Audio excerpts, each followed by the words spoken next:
the Living Richly blueprint, as I've come to call it for myself, my own blueprint. These are the things that I engage in that really fill my cup.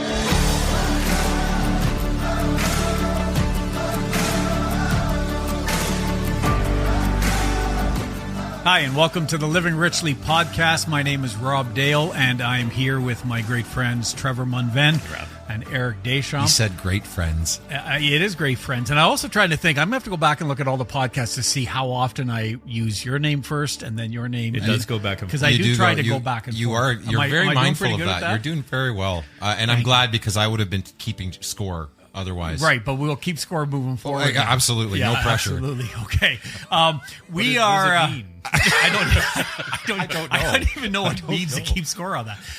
But it's thank you so much for taking the time to listen in and to be a part of this journey with us. We have been starting to look at some of the practices or elements or the components that we have found are common for the three of us when it comes to mapping out what living richly means for us. As we said in a couple of episodes ago, we certainly talked about the idea that there are probably many different ways that you can come to figure out what truly it means to live a fulfilling life, to live a life where you truly are kind of, content and happy and all of those things. This is the way we did it. And we really wanted to just be able to provide that through conversation with all of you that have decided to be on this journey with us. And to be clear, we don't feel like we've got it all figured out. We are on the journey. Right? Or that our answers are the answers. We just really saw this podcast as an opportunity to pay it forward. Absolutely. That this process had been so life-changing for us, each of us experiencing in our own kind of way a pretty significant transformation as we leaned into the question. And we just felt very strongly that maybe there's some people out there that are going to hear this, and this is going to be perhaps fuel for that fire, right? Going to encourage those steps to be taken towards living their best life. And maybe just for us to take a minute, if this is the first time that you are listening to a podcast glad you're with here. us. Yeah, glad Welcome. you're here. Great to have you here. Make sure you subscribe. Encourage you to subscribe and also to listen to some of the podcasts that have come before this one. But maybe in a quick summary, we talked about the notion that at the core, at the beginning, at the foundation of this is a radical self-acceptance. Yeah, absolutely. This critical notion of it's so critical that we are able to get to a point where we accept ourselves, that we care for ourselves. I would actually say of all the things where we said, well, this may help you, this may be part of that is I think is foundational, right?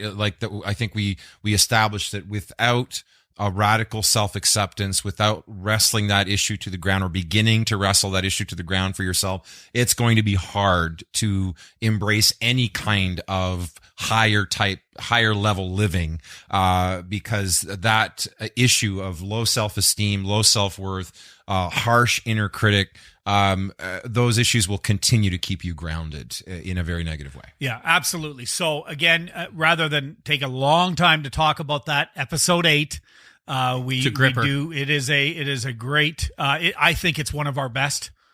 It is certainly in our top 10. Ouch. Right. Well played. I didn't see it coming. Should have. It was a lob ball right there. It was a softball for you. It's been a long day, folks. It's been a long day. Last episode, we talked about the values and defining what our values are and how important that is. That if we don't, then we are going to be spending our lives living by other people's values or by kind of society's dictations. Living someone else's story, right? As opposed to living someone else's story. Let's talk today about the second of these components. Oh, I like this one. Which is the question is what enriches your life and how do we understand it? Now, maybe let's start as kind of understanding the difference between last week's conversation and this week's, because there's some similarities, but they're clearly different. It's why we put them different. Let's talk about the difference between defining your values and defining what enriches you. Excellent. Great idea. And silence. All right. Apparently we don't know. Steve, can you tell us? So we started with the question. Actually, I think that the earlier question that we stumbled on was what enriches my life. Right. And That's going back to summer of right? Do you 2021. remember that? You're absolutely right. Because we were playing with the language, and then we were trying to figure out, well, what actually makes my life better, right?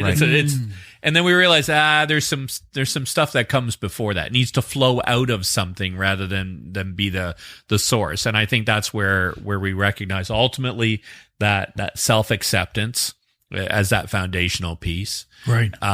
But then our values to really help us guide how we're going to experience whatever it is we're going to encounter in our life. Yeah. And we get to choose that. We can either inherit that, we can steal it from somebody else, but ultimately what we need are to identify the values that are truly aligned with who we actually are, not who we think we should be, not who we think someone else thinks we should be. That sounded very complicated. But can we get a grammar check? Yeah, on I don't know. that? I wouldn't do it. I wouldn't. Too risky. But to really look and say what is central and core for you in terms of those values. Yeah. This is a little bit different because it's really about what are the activities that we engage in that do make us feel enriched, that are aligned with our values. They don't have to be a direct expression, but I don't think they're going to be able to run counter. No. Right. They won't give you energy if they run counter to your values. But to your point, the values piece to me is, again, how I decide, how I'm deciding and choosing to show up in life. Right. And for me, it's courage and curiosity and compassion, connection, like how I want to show up like that. The living richly, living richly blueprint, as I've come to call it for myself, my own blueprint. These are the things that I engage in, that really fill my cup. So I want to show up as this person in these different things. So they're similar, they're complementary, but they are different. Now, some of the things that make and we're going to get deeper into this, we're going to give you some examples. Some of the things that you say, well, this enriches my life. In one way, you might say, well, I value that because it enriches my life. Right. But it's different from a core value that is like a compass, that compass, that North Star that guides your decisions, guides your actions, right? Makes life easier to navigate, helps you keep on track with the kind of person you want to be. Well, your language there was really, really sharp because your values, you can have really good positive values. Doesn't mean you're going to have good positive things happen in your life. Right. Like shit's going to happen. Right. There's going to be hurt and mistakes and tragedy and pain and joy and surprise and like all of it. So none of that is to say what's about to happen to you is going to change.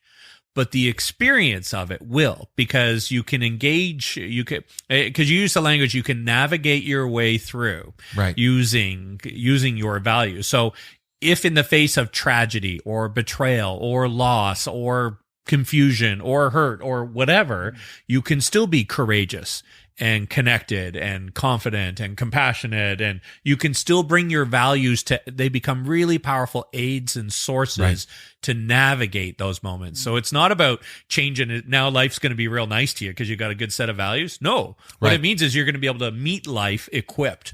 Right. In And a way already that's having decided ahead of time in this challenging time, in this conflict, in this crisis, I've already decided who I want to be, how I want to show up. So it makes my decision making, my navigating, doesn't make the situation easier, but it does cut through an awful lot of noise. Again, so that I can end up on the other side of those situations, not having navigated perfectly, but having stayed more on track with that definition of who I am. Yeah, absolutely. And later on, we're going to be talking in a future episode. We're going to be talking about the rituals that we, and again, this is how I love this, for lack of a better word, model that we are developing, loose model. But the framework here is how it builds. Each of these components build towards something, which is these rituals that are really going to help us express all of this.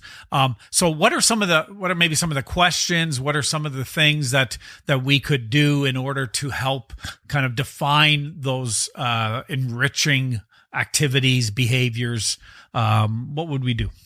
I think finding them is very much a listening exercise, right? Listening to how you feel, listening to how you react, listening to how relaxed you are, or if you're feeling stressed or anxious. I think all of those are giving you signals, right? Feelings are very physical tools, powerful tools to help you understand. Like, we have 2 ears for a reason. That's it's an evolutionary development so we can understand what is the source of sound, because the sound will reach the second ear later than the first year, and we can triangulate. Like, everything about us is so functional, but people forget that our feelings are. They're like, oh, and then I feel things. Like, no, that thing you're feeling is totally physical. Right. Yeah. Totally it's physical. Your early warning detection system. Yeah, feelings, it's right? chemical, it's biological. Like, the whole thing is embedded in us, and it's there to give us the signals we need to say, slow down, speed up, stay away, do more of that, right? Very often, it's amazing how things that taste bad are often poisonous, right? In nature. Because that's a signal to say, don't eat that, right? We've evolved to say we like these flavors and tastes and not those ones, right? So listening to that kind of thing is really, really important to start to say, okay, what is actually making me feel better in a good, healthy, values-aligned way? Right. And I think, again, in your feelings, things that repeatedly you respond negatively to, you might, I think that is an impoverishing activity. Yeah. But starting a new activity. I remember when I started, so I'm an avid kayaker. You guys know that. I love the water. That's one of my living richly blueprint elements is nature. So you've always liked the water, but you always haven't been an avid kayaker. I have not. Right? And kayaking was easier to get into. And then I remember I said I'm going to try a stand-up paddleboard. And that required leaning into my value of courage, because initially I didn't feel confident. I didn't feel very competent until I got my balance. I was nervous about falling into the water in front of people, that kind of thing. Now he's going to be a professional paddleboard stunt paddleboarder. Well, I've gone from not being very good to within a short period of time. Good. Now I have a touring board and love to go I'm just going to go out for 14 hours of paddleboarding today. Yeah. Right. But if I had depended purely on how I felt in those initial moments, I might have backed down from that activity. Right. So I think when we talk about our feelings is we can't treat them just in isolation at one time. Some things clearly, like negative family conflict. Well, that's not a hard one to say. That's probably going to impoverish me. Right. That's not a life-giving activity. Or danger. Right? But sometimes when we're experiencing or experimenting, and remind me, you talked about hobbies. I don't want to forget, that's a placeholder. I want to come back to that in a second. But sometimes when we're experimenting with what are the things that pressure right there. Like pressure? You need to remember. Hey, don't forget hobbies. Thank you, hobbies. Okay. I reminded you. If you forget later, that's not my fault. He's writing it down. Yeah. He's being useful. Useful. Useful. And lovable. You're useful and lovable, Rob. No, you. And you're both. Okay, get back to the point, or else this is going to drag on way too long. I am so glad Steve is so skilled in post editing. He's going to fix all of this shit. Right? Steve hates us. He's laughing. Only on the outside. When you're experimenting with things as part of I want to try something new to see if this is something that will fill my cup or whatever. Initially, there's going to be feelings of discomfort, anxiety, whatever that you need to push through. Right? You don't want to stay away. I think it's so much of our life is lived out of fear, where we don't want to try something for fear of looking foolish, or I'm not competent, I'm not confident here. And so we tend to do what? Keep giving ourselves to what we know we're confident at, which for most professionals is what? They just throw themselves more and more into work. Right. And then don't have a life outside of that. So feelings over time can be a great signal. Let me say this about hobbies for a moment, because I was going to remind you. Were you going to remind me? I was going to ask him all about hobbies. I didn't even need you to remind me. I remember all on my own. I'm like adulting. I'm adulting right now. What about hobbies? What about hobbies? I'm glad you asked. That's a great question. I can't tell you how many times over the course of my life, as being someone who overperformed and overworked and gave 110% all the time in my work, and yet didn't have much outside of that. People say, Eric, you really need to get a hobby. Eric, you really need to get a hobby. You should get a hobby. Right. I heard that so many times and I didn't disagree. I was like, yeah, you're probably right. But to me, hobby became a very loaded word. And I think we still hear that today. I know professionals who will tell me, like some of the leaders I work with who tell me my wife or my husband keep telling me I need to get a hobby, right? And I'm like, oh, I can so relate. It's a loaded, heavy word. One, because it feels like an obligation, like just one more thing I need to do. And it's being pushed on me. Even though I know I need it, it feels like something else on my to-do list. Plus, finding a hobby, it's almost like you're committing to it before you've even tried it. I'm trying to find a hobby. I'm trying to find something that I'm going to love and want to keep doing and invest time and energy into. Right. What if you forgot about, I know for me, what was the most liberating thing of all in discovering more activities that enrich my life was to abandon the pursuit of hobbies and just start experimenting with activities of interest. Yeah. And some of them, I would say, now turned into hobbies. They turned into passions, but I didn't have this pressure right out of the gate to feel like I need to find a hobby. I see leaders doing it. I'm going to go, maybe I'll make this my hobby. I'm like, well, before you make that decision, have you even tried it?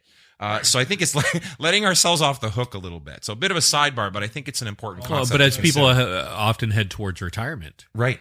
Right. They're like, what am I going to do with all my time? I'm going to need a hobby. I'm like, nah, what you need is a life here. Right. How do you want to live your life? What activities do you want to engage in that are going to be enjoyable, enriching? Exactly. And that was the question we asked when we were together that summer, a year and a half ago now at this point. And we were talking that emerged out of those initial conversations around living our richest life was, I think each of us began to ask ourselves, well, what does that look like for me? And here's where, again, the guidelines or these concepts that we're sharing with all of you listening, this is going to look different for everybody. There may be some commonality sometimes that shows up, but it's going to be very unique because it's as unique as every person listening to this episode, right? It's as unique as the three of us sitting here are unique in our own ways, although we share some things in common. I began to compile a list. I know you guys did as well. You began to think about, well, what are the things that enrich me? What are the things that fill my cup? And I began to write them down. I also started, I don't know if you guys did this too, but I started a list of what are the things that actually impoverish me? Yeah. What are the things, if I want to get clear on what enriches me, what are the things that I engage in, that actually deplete me? And then as I continued to come back to this list, I actually broke it into two categories, on each side. And rather than all in one list, I had what are the things that enrich me in my personal life outside of work, and what are the things in my work that enrich me and likewise impoverish me both personally and professionally. What was fascinating as I began to add to that list and look at that list is that it was clear some themes were emerging. There was a lot of different items, spending time with Kate, spending time with my kids, being out in nature, taking Loki out on long walks off leash, engaging in deep conversations with great friends. And the list goes on and on and on. These were all, by the way, things that enrich my life. Right. Is it bad that I assumed that? I don't know. Maybe just read him well. Just want to be clear.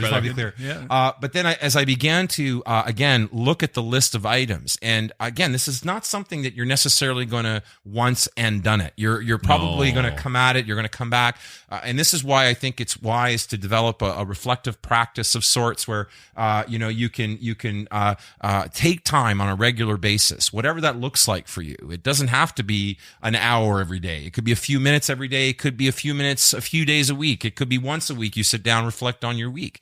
But where you can anchor yourself in these types of questions, anchor yourself in your values, begin to identify again the things that enrich your life and add to it over time.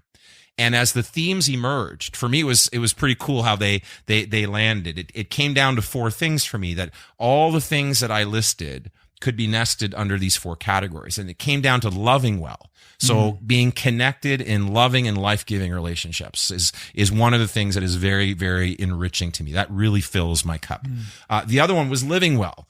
creating rich moments and experiences, and things like paddleboarding and kayaking and going on long walks and adventures and going off-roading and spending great time with my kids and all of this, it was really about creating those rich moments and experiences. For me, it's not about stuff. I'm not a stuff guy. It's about those moments, those memories, right? So living well. The third one that emerged for me was being well, becoming my best self. I know that I'm at my best. I feel at my best. My cup is most full when I'm growing and evolving and reading and reflecting and engaging in the work of self-development. It's really, really important to me. And when I neglect it, it impoverishes me. Right. I literally feel my cup begin to wane. So being my best self, being well. And then the last one for me was around serving well, making a difference, making a contribution, helping others. And again, that used to come from a different place. If you listen to my story, serving well used to be a means to an end for me. And the end was about validation, about trying to trying to balance the ledger between good and bad. Right. If I did good enough, maybe that would outweigh the fact that I'm not a good person. It came from a very mixed place, a mixed motivation. Now, when I talk about serving well, it's again coming from that best place in me, that truest place of this is who I am, and I am happy when I'm making others happy. I'm happy when I'm making a difference, leaving people better than when I found them, is language that I use.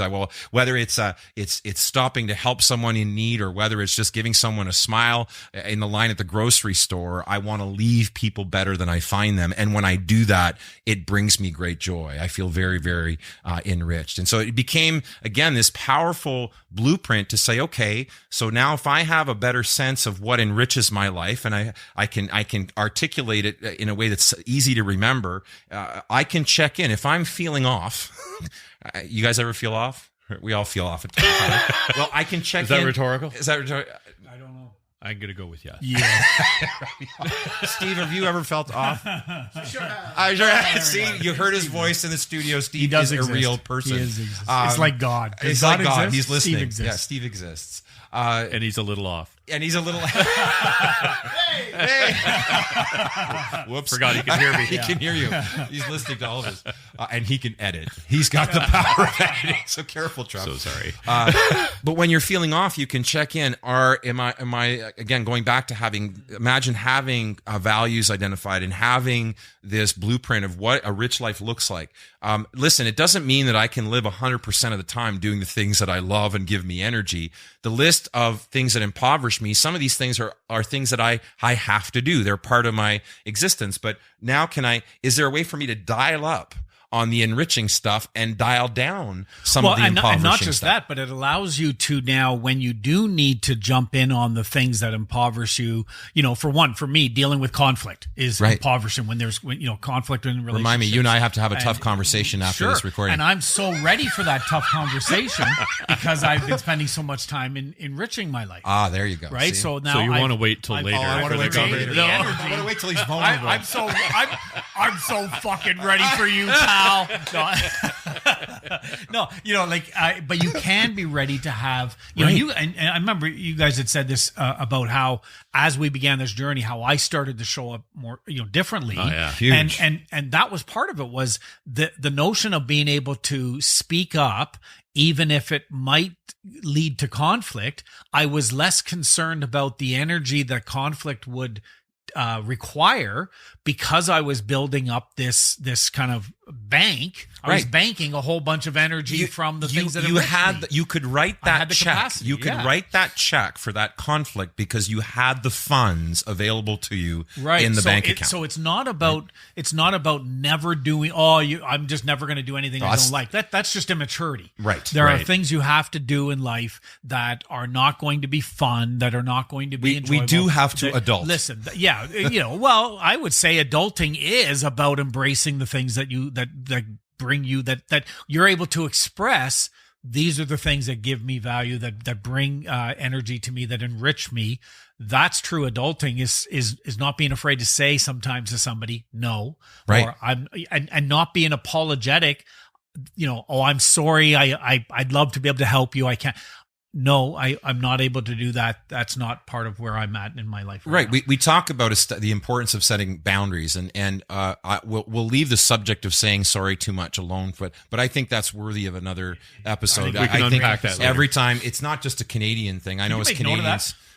Sorry, I don't mean to interrupt you, but can you make a note about saying sorry? Sorry. Listen, saying sorry. Let me just make this one statement. We say it so much. I actually am finding new ways to. We almost say it like a greeting, but every time we say we're sorry over things that sorry is not required, we are telling ourselves we've done something wrong. Right. And it registers. Well, I'm really sorry I poorly in said the sorry brain. earlier today. I think we all are. You better be sorry. I'm sorry I brought you a coffee this morning. Is that the same? No, not the same. Not the same. But again, when you're clear on the things that you can't avoid, it's not about avoiding things that impoverish you. Right. But is there a way to dial them down? Is there a way to, again, back to this issue of boundaries I was talking about. We talk about boundaries, the importance of having them. And when we don't have boundaries, if we don't set them, others will set them for us. Just like if we don't define our own values, others will define those for us, whether knowingly or unknowingly. But what do you want to establish boundaries around? Well, you want to establish boundaries around your values so that your values get protected, right? And that you can be that true version of you. And you want to establish some boundaries around what matters to you and the things that are the things that bring you energy and the things that take it from you. Those are good places to establish boundaries around to protect that. And when you're feeling off, when you're feeling like in a funk, we all experience that from time to time. Now you've got, again, I used to refer to this in the early days as a map, but a map infers that we know exactly the destination and location. And in today's world, like think of Google Maps. Just the other day, I was driving on the highway where they're doing all the LRT work. And because the highway's been now kind of moved in the East End a little bit this way to the right of where it used to be, when you drive that section of the highway, the map loses you. It says, get back on your route, get back on your route. Right? It's confused because it hasn't been updated yet. Well, the reality is a map gets outdated very, very quickly because of the fast-paced change that we're experiencing. And think of how fast change happens even in our day-to-day lives. We don't need a map. We need the compass. And when we have that, we can go back and again, we can reorient our lives to those things that matter. Yeah. When we start to feel off, we have something to check and say, okay, have I been neglecting my values? And have I been spending too much time in the things that impoverish me and not enough time in the things that enrich me? And here's a further thing. It's really cool when you've got a list of things that enrich you when you're not feeling great to say, okay, what do I need to do? What do I need? Yeah. Exactly. What do I need? Do I need to go for a walk? Do I need to get my board and go out on the water? Well, not right now. It's a little cold. Right. But, you can do it. I could do it. But you can recalibrate much faster because you've determined what's important to you ahead of time. Okay, so you kind of covered, summarized some themes that you had, the 4 themes. Yeah. But maybe just to go back to, and Trev, I'd be curious to know, what are some practical, I know I find it helpful. I'm trying to figure out what enriches me, what depletes me. Yeah, some examples. So what would be some examples from you? What would be some of the things that enrich you? Maybe 1 or 2 things that deplete. Sure. Learning enriches me. Right. I love learning. I'm so curious, you know that. So whether it's reading, taking courses, in some ways it almost doesn't matter on what. I can find just about everything becomes interesting. Can I just to jump in, because I remember, and it's one of those. It's a story I tell about you all the time. I hope I tell it correctly when I tell this to other people. Well, I'm curious. Let's see. Now that I've sparked your curiosity about the notion of when you traveled a lot. Yeah, and you got tired of eating. Yeah. You got tired of eating, and the curiosity. This is what drew you to. Yeah, so this is one of the other things is food. Is another thing really enriches me. You guys know I love to cook. That's why you always get that job when we go away. At all our offsites, we know who's making the meals. There's no discussion. We don't even it's bring not it even up an option. It's like. And he goes, should I bring whatever? Yep. We know it'll be good. No one's died yet. It's been great. No, so I used to travel so much, and I got so sick of hotel food, which started to all seem the same, that every city I'd go to, I would find a local cooking school, and I would reach out to them saying, hey, can I do a class with one of your chefs? And so I would basically, for the evening, I would get my meal that way. I would meet someone new. I would learn what was in season in that area, and then I'd pick up some cooking technique. right? And, great exercise. And I ended up doing it all over the place, Yeah. right? And it's just the nature of work. Like I was on the road so much, it was like, well, I'm out anyway. I'm just gonna like sit and watch TV and wait for the next meeting or go do something. So yeah, so that was a big part of it. I love to cook. I love. This year our Thanksgiving was we had a chicken from our neighbor's farm. We ate that. We didn't have a turkey, but everything else we ate we grew as well. And so that was really amazing. So the notion to be able to like just grow this food, to cultivate that go pull it out of our own garden on the day of, and then cook that meal and share it was just, it was fantastic. So now I'm looking to say, how much further can I take that? Right. And think about a simple activity. I mean, it was simple. There was a lot that went into creating that moment, but knowing that is something that is meaningful to you, having taken the time to identify it. I think so many of us go through life and we do run into happiness. Like we do bump into joy, right? And some of our greatest moments. I mean, social media is an interesting animal because it's basically a one-dimensional representation of people's lives, which is just their highlights, right? But it is a testament to the fact that there are those moments that show up, but we're not deliberate in saying that really matters to me. Right. That really fills my cup. And how do I dial that up? How do I do more of that? How do I be more deliberate, right? Yeah. I mean, being outside is actually a nature super simple one. Yeah, it's huge nature, for me add nature and close to the water or on the water, right. and now it's next level for me. It's so replenishing. Well, and for So me, good. nature as well for me. And it's interesting because I remember I've shared this story with you guys about I used to listen to podcasts when I would walk my dog. I had a Doberman at one point, and I would take this Doberman for walks and down by the water and listen to these podcasts. And one of the podcasts was talking about being in the moment and, kind of listening and taking in nature and all of this. And I realized that I wasn't doing any of that because I was listening to a podcast. Now, some people, they go for their walk or they go for their run or whatever, and they have music on or whatever. Right. And that's what enriches them. For me, it's the silence. Right. And truly taking in all of nature. So I live right beside the Trans-Canada Trail, and to go out and walk on that trail, walk for kilometers and kilometers down the trail, and just, I don't want music on. I don't want anything else on. Wendy might be with me and we might be having conversation, but even then, a lot of it is in silence, so I can hear the birds or I can hear you can be fully present to what you're experiencing. Fully present in that, the energy that brings me in. So you're right. It's finding, there may be even for people, activities that enrich them that are similar yet different. Right. So if you're out walking, listening to this podcast right now, shut it off. Listening. Shut it off. Keep listening. Pay attention. Subscribe. Share it. Wait till you're with your family. Don't listen to Trevor. Wait till you're with people you don't like. Put your earbud in. Tune us back in. Have an enriched moment. But truly, like I would say, something if about you that. value that, do that right now. Right, don't do right. this. Yes. Right. Do that. Well, I think when we think of, again, it's amazing to me that... And don't subscribe. Or share. Oh, no. No, Sorry, you're- too far. Yeah, way. If you too haven't far. subscribed, Yeah. please It's subscribe. okay. Yeah. Steve, we make it up. Yeah, we need some we're- fixing and post-editing. Just edit out. We're just going to cut him out. Edit Trevor out completely. Steve's like already... He took a marker of the time there. Exactly. So gonna this is fix a podcast about 2X preachers.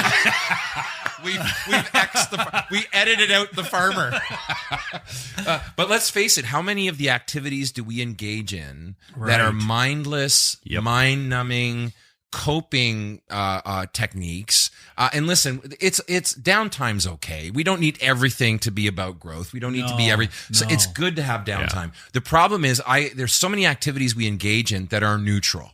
They really don't give you anything, and they're not necessarily bad for you. Usually what determines which side of the equation, now they never move towards good. For example, I just don't know if there's any possible way binging Netflix all weekend ever moves into a positive category. I think it can become actually too much of those neutral activities, usually moves it into what I would call it's now depleting you. It's actually it's becoming unhealthy. It's like we have bourbon on the table here today because we enjoy bourbon. We'll put a link to the actual bourbon that we're drinking so that you can go to the LCBO website. If you're website. listening and you own a distillery, we have sponsorship. We have sponsorships.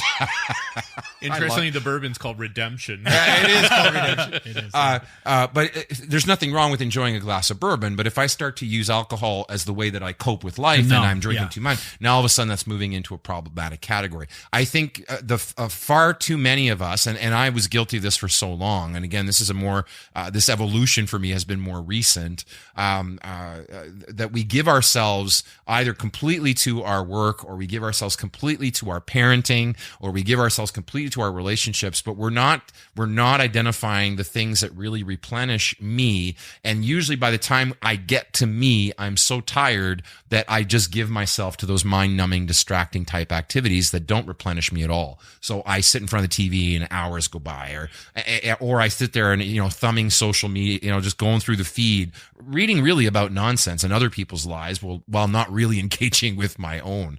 And this is what really, I think, when you think about the time spent in those mind-numbing activities, when people say, I don't have time for this, I'm like, I'm going to push back on you. And you say that actually the studies show that the average person has anywhere from 4 to 5 hours of disposable time every single day. Show me the screen time on your phone. Right. Show me the screen time on your phone. And we have traded living richly and living our best life for becoming digital zombies that are constantly distracted.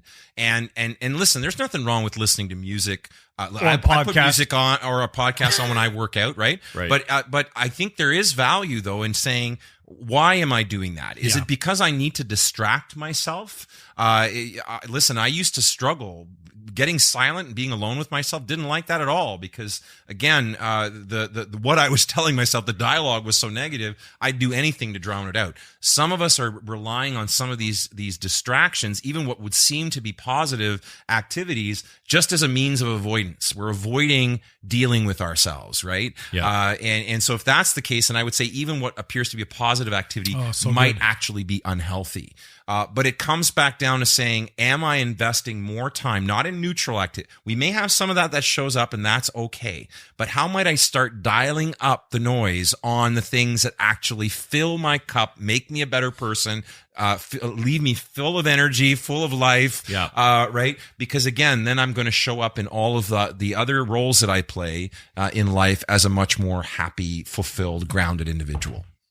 I love that. I love how you've approached that, and the idea that, again, we all have 86,400 seconds every day. Oh, phew. I thought, wow, we're getting close to the end. Is that? I was going to say, I hope that's not the length of this episode. And it was very specific. Steve is flagging us down. 86,000. Please do not go that long. 86,400 seconds. Right. You have it. I have it. Everybody does. You don't make more time. You don't, right? Like you have, that's your time. The real question is, how are you going to spend it? Right. Well, and you can change the quality of a moment, right? Absolutely. Every moment is not the same. You think of those moments when time stands still. Yeah. Right? When things take our breath away, and it tends not to be in front of a screen. Right. It tends to be with someone we care about deeply, or usually in some kind of natural context. Right. Right. And it's not that every moment needs to be that, but we can cultivate moments where that happens more often. Right. One of the things I love that. More often. Just more often. It's not, it's not about absolutes here. Right. It's about only motion toward absolutes. Became a Star Wars reference. That's right. Go. But like for me, I've traded off evening television, where probably more often I'll do a quick campfire outside. Right. Because in part because I can, like that's a great luxury for me. And where it's cold enough right now, everybody's like, "What are you, crazy?" I'm like, maybe a little, but the fire's warm and it feels good while I'm out there. Right. Right. The stars at night, right, for me are they're a huge deal. Right.